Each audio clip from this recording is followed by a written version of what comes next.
Hello and welcome to another Source Gaming discussion. I'm your host Nantendrex, and joining me today is Nerbion. Hey!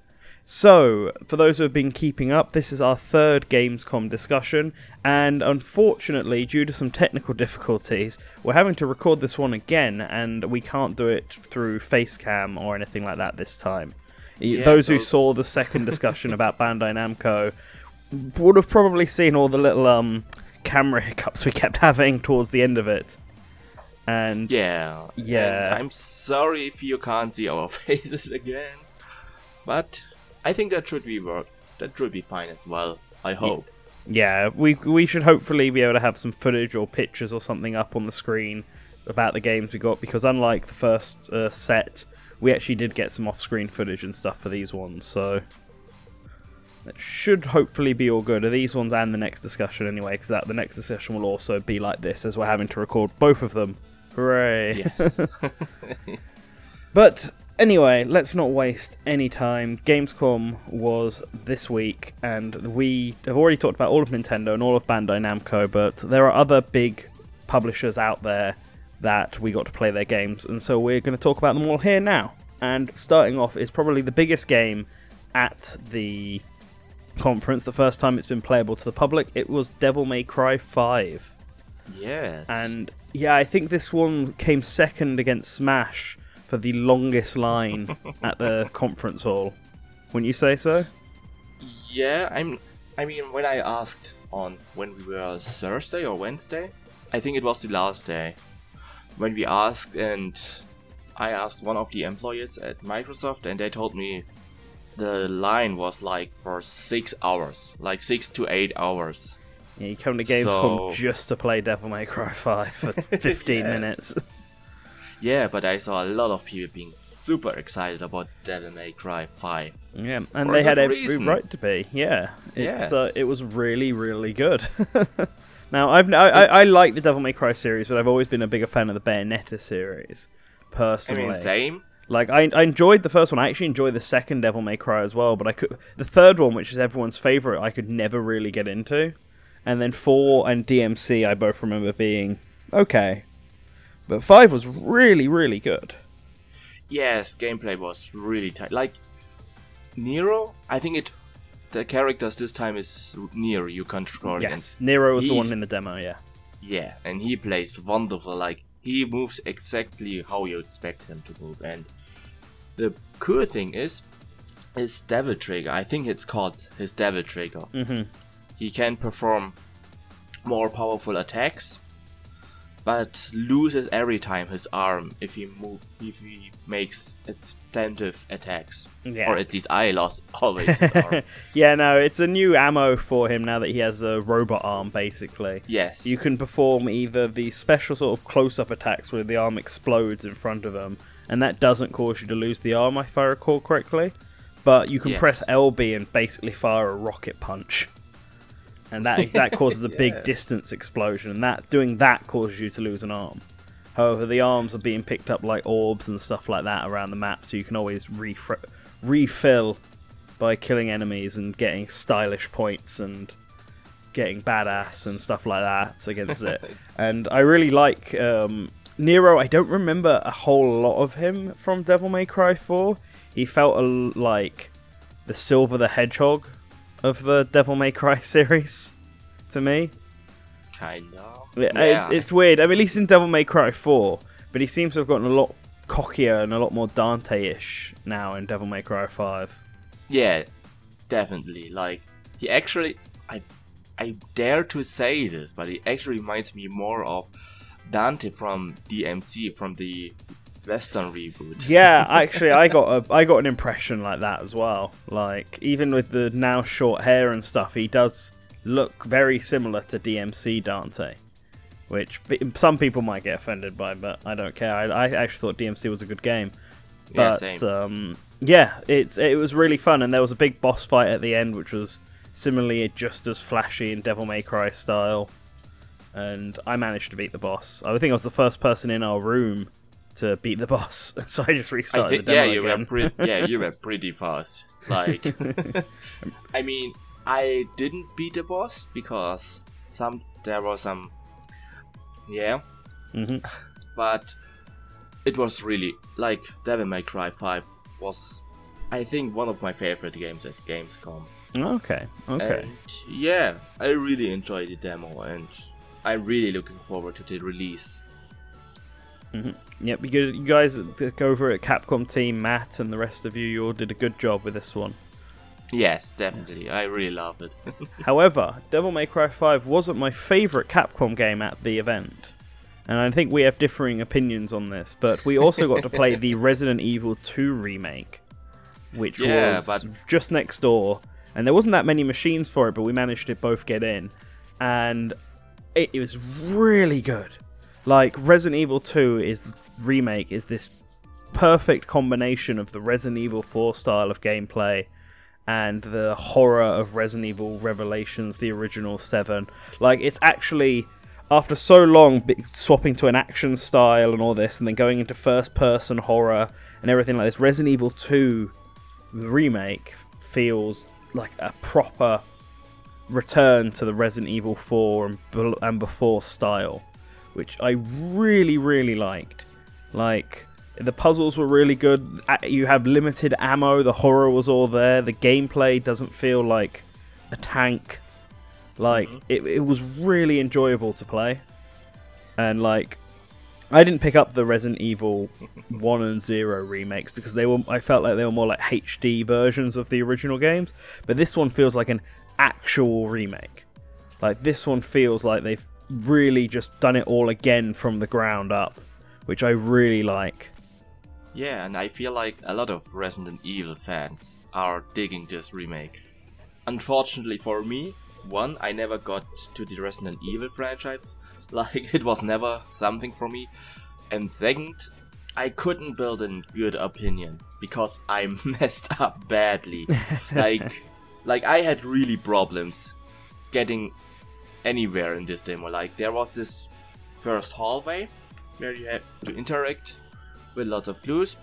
There was a PC, there was a police desk, there were many doors who were not unlocked. And then I always tried to find a key to get there, and was really only in this room. And then I saw at the next screen to Nintendo Jax and saw me suddenly somewhere else, and I thought, why am I stuck here? Like, I couldn't, like, I could at least, the controls were really good. Like, I felt it was really, I had really control over Leon, and yeah, but for the single fact I couldn't get to any enemies because I was too dumb to even solve this puzzle in this room, I can unfortunately build a good opinion on it. Yeah, which is a shame because you didn't even get to fight any zombies or anything like that. So no, nothing. You just walked around the main room of the police station. But I did, and I think it was really good. So I'm really looking forward to when this one comes out. It's definitely going to be a day one purchase for me. So, moving on to the next game, I've just thrown this one in here because we weren't quite sure what it was or if it was indie, but it was in the same room as Resi 2, and I was playing it while waiting for Nerbion to finish up. And the game was called Ashen. From what I've understood, it's an Xbox One exclusive, and it's both single player and multiplayer. And you basically make this custom character in this sort of really stylized world, and then you're dropped into this sunless world, as they call it. And you run around, fight bandits. You've got allies that partner up with. You can use shield. I don't think you can use magic, but maybe it's something you unlock. It played alright, actually. It played quite nice. There's quite a good difficulty curve to it. It feels like the sort of game like Zelda or Horizon Zero Dawn mixed with a bit of Dark Souls in terms of how you do combat. And yeah, it was fun. I don't really know much about it. I don't think the developers are actually that big either. Don't know anything they've done prior to this. I think the developer's called Aurora 44. But the game itself was okay. If you've got an Xbox One, this could be like a good exclusive equivalent to Zelda and Horizon Zero Dawn. But yeah, I don't know much about it. I just wanted to bring it up because we did play it. So I mean, you played it. I played it, yes. Well, moving away from the Xbox booth, let's talk about a game that everyone knows about as we jump over to Square Enix. And we've both first got our chance to play Kingdom Hearts 3. And we played both versions of the demo, the Toy Box demo and then the Mount Olympus demo. Yes. And let's start with Olympus or with Toy Box. I mean, because at first we both started with the Toy Box because we were very curious about the Toy Story world. Yes. So maybe let's start with that. Alright. And I really love how they could implement the Toy Story world into Kingdom Hearts.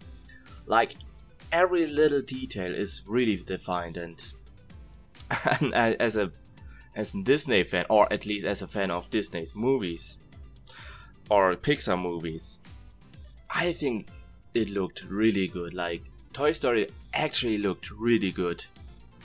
And I was really pleased that it ran on really good 60 FPS. Like, there were some drops, but it really played beautiful. And gameplay. Like, I played some Kingdom Hearts games. Not all of them. But I have a basic understanding of how Kingdom Hearts plays. And I think Kingdom Hearts 3 is everything the series established in Kingdom Hearts 1, Kingdom Hearts 2, and Kingdom Hearts 3D for the 3DS, and made it much better. Like, I really liked to control Zora, and yeah, it was a really fun time. Yeah, no, it was really fun to play Kingdom Hearts 3. As a big Kingdom Hearts fan, this felt really fun to play. Like, if anyone here has played Kingdom Hearts 2.8 Fragmentary Passage, then you kind of have a good idea for how the gameplay of Kingdom Hearts 3 feels. It played very, very similar to that. And that makes sense because Nomura was saying it's kind of going to be like a demo for Kingdom Hearts 3. The big differences are that Sora has more abilities at his disposal, like the ability to summon, and his attacks are also far flashier with the creating Disney all the rides and doing the Disney attractions and being able to team up with Donald and Goofy, or in the Toy Story world, Buzz and Woody, to fight against loads of Heartless. I think the unique thing about the Toy Box world that's new to Kingdom Hearts 3 is the giant mech fights.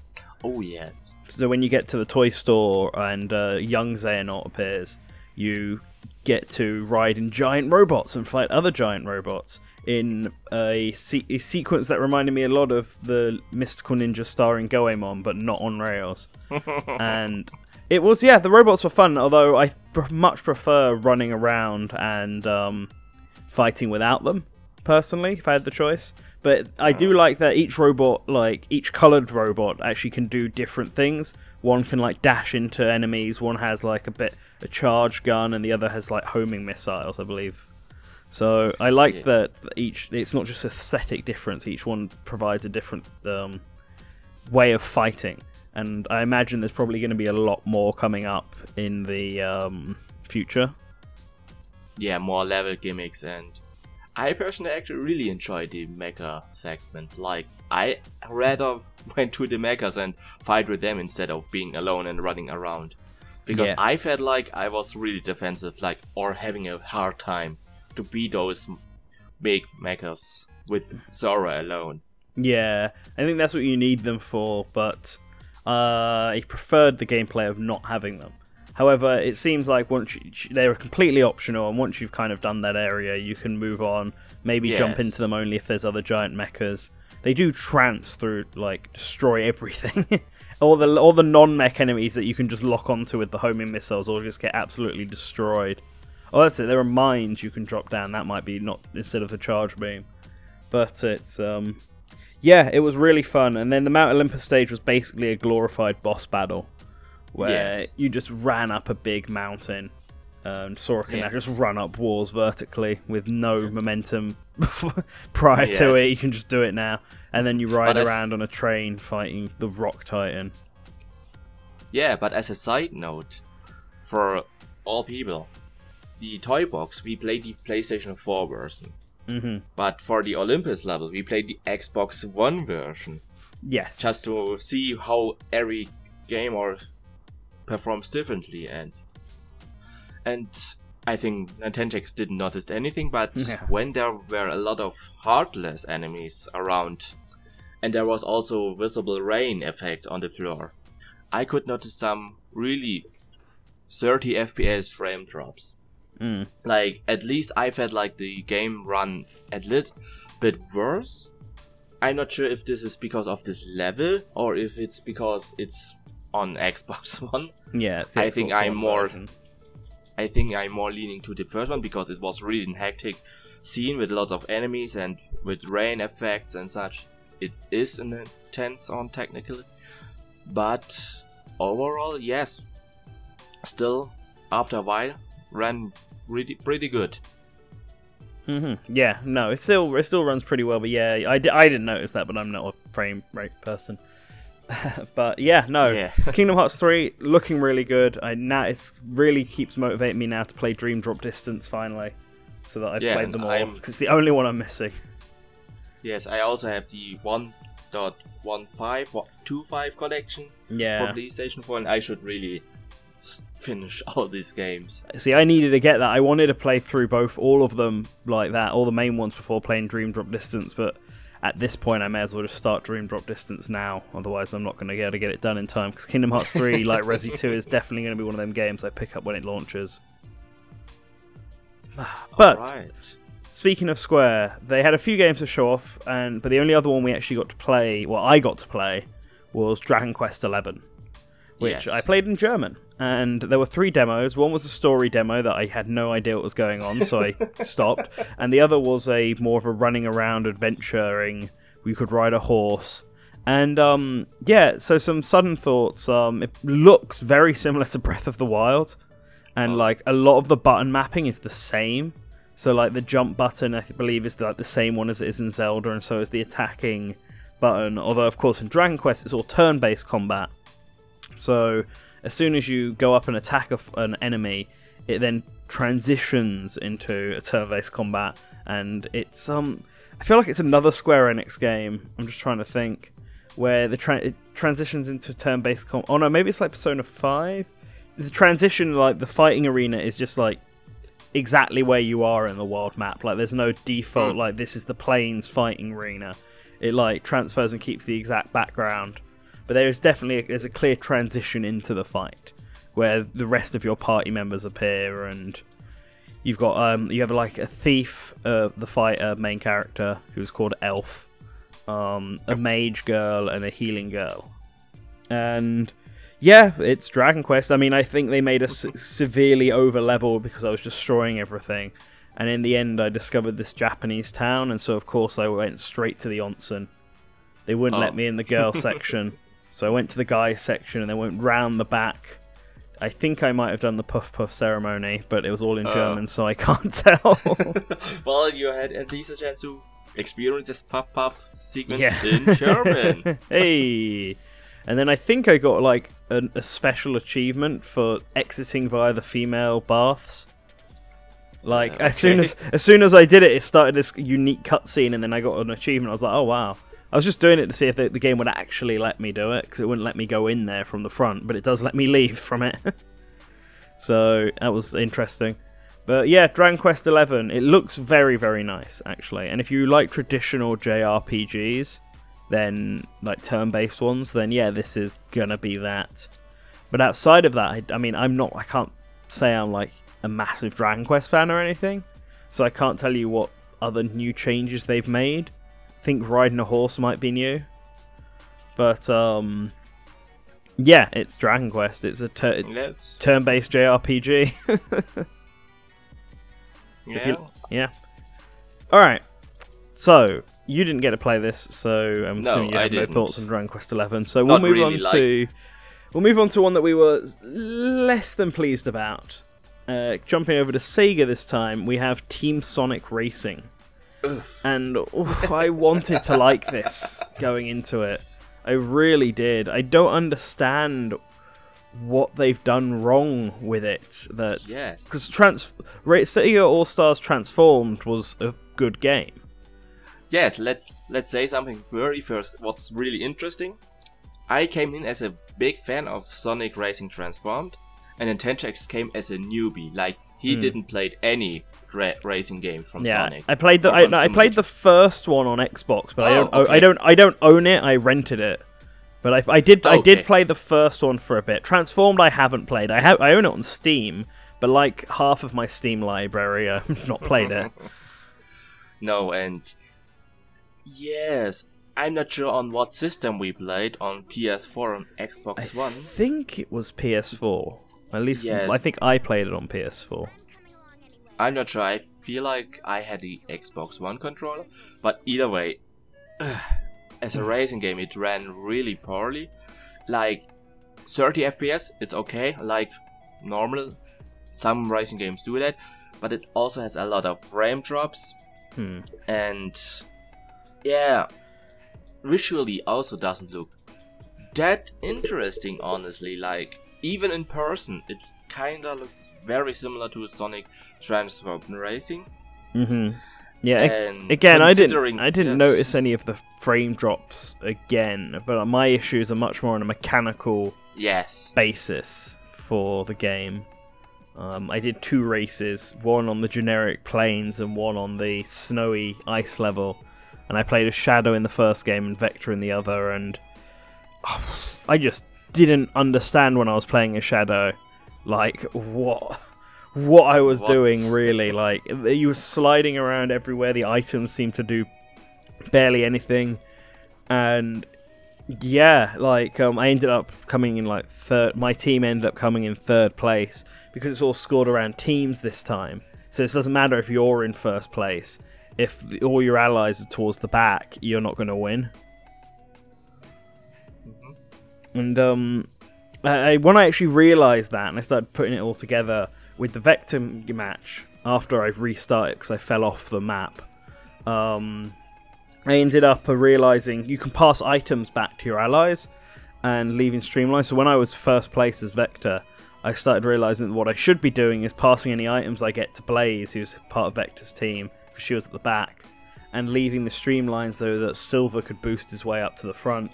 And I actually managed to come in first. So once I understood the mechanics of the game, I was like, okay, that's I see what they're going for here, and I'll give them credit where credit is due. I think it is a very unique idea, but it's just not implemented in fun gameplay. I think the biggest issue I think both me and you had was that the game is too slow for a racing game. like, which is pretty ironic considering this is a Sonic game. Yeah. So yes, it really felt sluggish and slow, and yeah, it didn't really feel. I mean, I'm glad it still has its trick combos. Like, you can push up or down, and you can like roll over with your car and get a boost out of it. Yeah. I mean, I'm glad that's still in. But otherwise, like, yeah, at least the idea of team racing, like looking out for your teammates, they're also having good scores. It's a really interesting concept. Yeah. But also, I'm also kinda sad that they're not going. I mean, they dropped Sega All-Stars. Okay, that's all in good. But even with the Sonic license, like, they're picking characters that are not really interesting, and even track races like feel very generic. There's so much to pick from both classic and modern Sonic, and so many characters who were just one-off but have fans. They've really gone for the absolute most safest possible options for everything. The stages are generic, and the characters are all the ones you'd expect. Yes, and something like with Icicle Mountain, that's actually a level called in Sonic Advance, but it has no resemblance. Like, I even try to hear the music if there's a new arrangement, and it's not. Like, it's really maybe for the demo, I don't want to say generic, but it's really an medley I couldn't get a grasp out of it, and yeah, they didn't. It's still like a very safe Sonic type, like not from character representation and track representation, it feels very safe. Yeah. Alright, well, that was Team Sonic Racing. So opposite that in the booth, we also quickly jumped in and had a go at Dead or Alive 6. Because they had that, and I think they were running that. We used Xbox controllers, I think they might have been running it on PC though. But, yeah, I like the Dead or Alive series. I like Dead or Alive 4 and 2. This one is obviously focusing more on the actual fighting part of it and less on the sexiness part of it. Yes. Which is fine. But honestly, compared to the likes of Tekken 7 and Soul Calibur 6, I don't think Dead or Alive 6 is great at all. I mean, it's a fine and a competent fighter, but I didn't. Maybe the demo was just too easy because I don't think I lost a fight. It was extremely easy. Like I did the tutorial. I mean, I only played Dead or Alive Dimensions for the 3DS. That is my only Dead or Alive game. I've got that as well, yeah. And yeah, it was probably very easy because at Gamescom there are a lot of people who are not used to Dead or Alive, because Dead or Alive is very counter heavy. Like you can counter pretty much everything, and this makes it a very interesting competitive fighting game, but also very hard to get into. Yeah. So they probably lowered the difficulty of the enemies you encounter. Probably, but I didn't feel like it was as fun. I did like the pirate level though. I think that was in Dead or Alive, right? Where there's like a big you're fighting on like a pirate ship, and then an octopus grabs you and throws you through the ground. Okay. And it's like, what's going on? That was funny. But yeah, I think as a Dead or Alive game, it probably does improve on what's happened before and is fun. But I just didn't find it that interesting compared to the other 3D arena fighting games from Bandai Namco. Yeah, I think it's fine enough because I have not a real attachment to the Dead or Alive series, but I still think it does fine enough. And I personally was in the backstreet fighting arena, like there were all people are surrounding me, and when I throw some enemies to the public people, they throw it back and punch them, and I think that was really fun. So I think it's still a fun entry to the Dead or Alive series. Okay. So, after this, let's focus on Konami, as we got some private appointments with Konami to play 2 of their games, Zone of Enders 2, I believe. Yes, the second runner, Mars. Yeah. And then Hypersports R. And we play, which is for Switch. And Zone of Enders, both of us played in VR mode. Yes. Where you go into a first-person view behind the cockpit, and the mission is about shooting down a bunch of ships.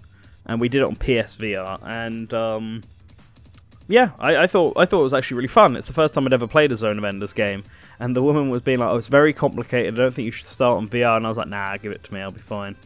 And I like trash the level. The only part of it that felt really disorientating for me is when you do physical up-close melee attacks, which are the best way of taking out some of the flying robots. The screen, just because it's all in first person, just moves like suddenly. I was pretty... Like, to be fair, it was my very first VR experience. Like, oh, wow. I never played any VR games before, and I was even told that it might be a bad idea to have Zone of the Enders as a first VR game. I did it anyway. And I think even the melee combat, I didn't have any problems with that. Like, I was actually glad that it runs there and then. I think it was really good there. Yeah, no, Zone of Enders 2 was quite fun. With nothing to compare it to, I can't tell whether it's better than the original, but I'm sure it is. I think they said it was a remake of the first one or something. It's more a remake of the second. I'm like, don't search on us, because we are also not very familiar with the Zone of Enders series. Yeah. The titles are very confusing for us, and yeah. I think my one criticism was that when you're in the game and you look around the cockpit, it's fine. looking left makes you look left. But during cutscenes, it goes into like cinema mode where you're just looking at a flat screen in front of you. And that's like fine if it was like an animated cutscene or whatever, I understand. But you can tell that you're still in the cockpit. It's just transitioned from a flat screen and fades out, and then suddenly everything's back around you. I don't see why they couldn't have just done that still in the cockpit and just had the little image pop up in the bottom corner or something like that. Like, I don't see any reason for that to be the way it is. Yeah, and it really broke the immersion you had with. But, alright. The other Konami game was Hypersports R for Switch. And this is the first time we both got to play it, and it reminds me a lot of Mario and Sonic at the Olympic Games, but worse. Oh, yes. Now, this is already a statement, what you're doing here. Like, I tried some of them without motion controls, and then everything else with motion controls, and I think you just did the motion controls, right? No, I did only the motion controls, because I crashed in later, because I was still busy with the Zone of Enders VR demo. And when I played the motion control things, no. Like, like, I really didn't feel like, I must admit, at first I tried to make it more like the game told me to. And I'm always the guy who tries to trick the motion controls. Like, how much can I get out of motion controls without moving too much? But even then, there's like, Intentex next to me really got it, like really moved in, and yes, yeah, and one also. You were trying to cheese the motion controls, and I was just going full out arm swinging, jumping. Yeah, yeah, that was really interesting to see in comparison. But yeah, running, like putting your Joy-Cons up and down works fine enough. Everything else is not so really good. Like, we found the running to be good, and the long jump was fine. High jump, I think it works fine, but we weren't very good at it, or at least I wasn't. But like, javelin was just not playable. No. Like, we just couldn't. I think you managed to pull one off somehow. And the only time I got to throw it, it just went off in a direction. The problem with it, with motion controls, is that with one hand you need to move to simulate running, and the other you have to have up by your shoulder to simulate holding the javelin. Which is like, fine, you have to kind of get it within a circle, but you line that up, but then to actually throw the javelin, you have to push forward. And when you push forward, it moves where you've lined up out of the circle. So you just end up flinging it off into like the distance somewhere. And it's just like, what is going on here? Yes, and that sense of suddenly adapting or suddenly changing your motion, or having suddenly take care of aiming, and then at the last second screwing it up. No, it's really not that fun. No. Which is a shame, because I wanted Hypersports R to be good, and we were speaking to Nintendo about this, and apparently the E3 demo for Hypersports R was better than this demo somehow. Really? That's what he said, yeah. And he also played the beach volleyball mode, which he said was the worst part of the demo, so kind of glad we didn't get to experience that. No.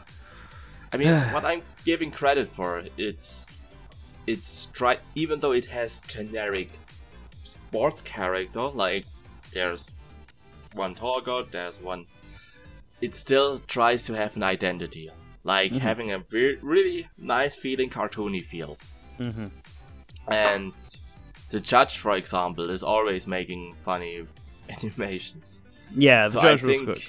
Yes, so I think I'm still hoping for like Konami characters in Hypersports R to give it a more, makes it more spicy with the character selection.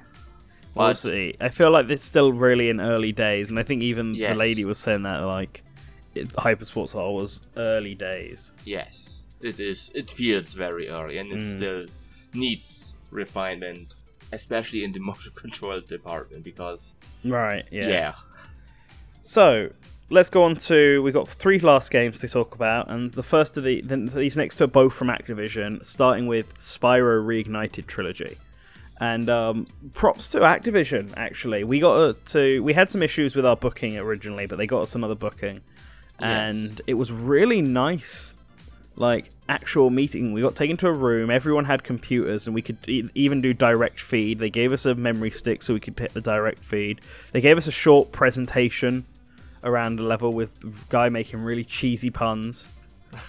Yes. And, but then we all got to sit down, and although we only really played it for about 15 minutes before we had to rush off to our next appointment, I had a lot of fun playing Spyro.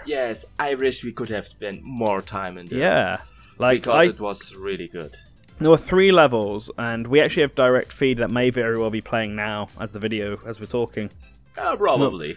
We did. I did levels 1 and 2, taken from Spyro 1 and 2, and then you did 3. Level 3, which is the longest level. And I was surprised because I've only played Spyro 1 and I own Spyro 3, but I have no memories of it, and I never played 2. But I recognized what level the demo was in and was like, I'm sure there's a secret around here, and it was still there, and I was like, oh nice, I remember all this, like, back from Spyro 1, this is really cool. And what surprises me is that I've played and completed the first 3 Crash Bandicoot games. I like Crash, and I've only really played the first Spyro game. Yet playing the remakes, I think I much prefer Spyro to Crash. Yes, because they're really making a good job in enriching the world Spyro lives in. Because at the PlayStation 1 era, like, everything was flat, or not everything, but most of the objects had solid colors. And having them more refined redesigns, which I personally like most of them, actually. And it looks so, like, even the animation of Spyro itself, feels so alive. Yeah, it was good. I mean, if you watch one of the cutscenes, like, I think Activision actually uploaded one cutscene, and you can see how the characters move and how cartoony they are. And I must praise the animation team here for doing such a really good job here. Yeah. But the game itself, I got to play the latest level, like from the 3rd game, and it really feels like Spyro actually. Like, he's as responsive as he was in the PlayStation 1 original, and it really was really good. Also played some skateboard levels, which you probably see in our footage. I failed very hard. Like, yes, I was not good at these skateboards levels. Ah, poor Nevion. Yeah, I'm going to be a pro skater. Well, Spyro was good, but the other Activision game we got to try was Sekiro: Shadows Die Twice from FromSoft, and it was definitely a From Software game. That's for sure. We only had a small actual area to check out, but we could grapple across things, take downs from above. We fought an ogre, we fought a samurai leader, and I made it my job to try and kill literally everything there, and I couldn't kill the samurai leader. He was just way too overpowered in typical fashion from Software. But Sekiro: Shadows Die Twice was a really fun game, actually. Like, I've played Demon's Souls, and I haven't really played the first Dark Souls properly, but I will probably do that coming soon. But Sekiro is like that in Japan, with kind of reminds me of Dark Souls crossed with Tenchu Z, if anyone played them. It's like stealth ninja games, and Sekiro like encourages grappling around, sneaking up and assassinating enemies from behind, and jumping at enemies from above, rather than doing face-to-face combat. Like, that's how I managed to kill the Red Ogre, because I snuck around the back of him, ran out, and like stabbed him from behind and managed to kill him. When I did that with the samurai leader, he apparently had too much health for that to work, so... Oh, yes. Shame. But, I also really like... I played a bit, and I really liked... This is probably the first time I played a From Software game in this fashion. Like, I never played any Dark Souls game, or I do have Bloodline. Or Bloodline? Never mind. Oh, Bloodborne. Now I get it. but never really started it. So it was my first time playing From Software game. So keep that in mind, guys. And I had first problems with the controls. Like, I'm not used to have an attack button on the shoulder buttons. Like, this was very alienating. Yeah, that was a bit weird at the time. Because, trying to remember what buttons do what and everything was... Sometimes I pressed the wrong button and mess everything up, or... I kept finding myself healing myself and wasting my healing items, or throwing my side items when I meant to do an attack or a swing. And that was a pain. And for me, like, having the dash button on B or A, and having the attack button on the shoulder buttons, that was really weird for me, especially from someone who comes from the mindset of Devil May Cry 5 or Bayonetta. Yeah. So it was really strange for me. But from the level design, I really love how they played it out, how it actually looks, and how you have to pay attention to everything. Like, there were also some old ladies who, or not ladies, someone else who have a bell, who rang it all the time when you're getting caught. Yeah, I think if you get caught, they ring a bell. And so they attract more enemies and you have more in trouble, and I really like that. Yeah. I think my favourite part of Sekiro was the ability to swing across everything with your grapple. Oh, yes. I love games where you get this lovely smooth transition where you're swinging around everywhere, which we'll be talking about in more detail in a second with the next game. But Sekiro did it really well, I felt. Like, you couldn't swing on everything. It had a green orb had to be there for you to swing on it. But I felt like, looking at most objects you could grapple onto, and looking around, it was very easy and smooth to move to it, press the button, grapple up, throw yourself up, which is more than I can say about, like, One Piece World Seeker, which I felt tried to do the same thing and failed. So, I really like that in Sekiro. At least, from the environment, it does a really good job in incorporating the hookshot. Yes. But I wished it did a little bit more with the hookshot, like taking the enemies to you and making more damage, or incorporate the hookshot a little bit more, because I feel like I can only hook there if there's a green dot. Yeah. And I wish there were, and I personally said, okay, man, why isn't there a green dot there, and it feels very linear in that regard. Well, a game that did allow you to do stuff like that is the last game we're going to talk about, and that was Spider-Man on PlayStation 4. Man. And this was really good. Like, I like the old Spider-Man PlayStation games, and I actually haven't played Spider-Man 2 on GameCube, which a lot of people really like. But this, just, the game starts you and tells you to get to this point by swinging through town, and just swinging around the city is so nice. The flow is so lovely, just jumping, swinging, flinging yourself off of stuff. I thought it was really, really, really fun just to swing around. And then the combat as well, using the web and stuff. The only thing that bothered me in the combat was the spider tools. I didn't quite feel like they were explained well how to use them. At least not in the demo, like throwing you some button inputs. Do this and do that, and I also messed up a lot. But the swinging and the combat, the flow of combat, where you can pull yourself towards enemies, pull them towards you, you can fight people, bounce off of them, and attack other people. I thought it was so dynamic, and it flowed really well. And I suddenly really enjoyed the Spider-Man game when I was like not that bothered by it. Yeah, and what's really cool about combat is if you're about to get damage, or if you're about to take damage, there's your spider sense tingling. So you have even a chance to avoid... Yeah. And, like, I spent the whole demo just swinging around to the city, and I was not bothered to do any quest. Like, that was, like, really story or quest. I fought some baddies, you get some tokens, like crime tokens. And I was really already satisfied. If this is... I mean, I would be really okay with this is just a game. Like, just swing around with the city, fight crimes, and... Same.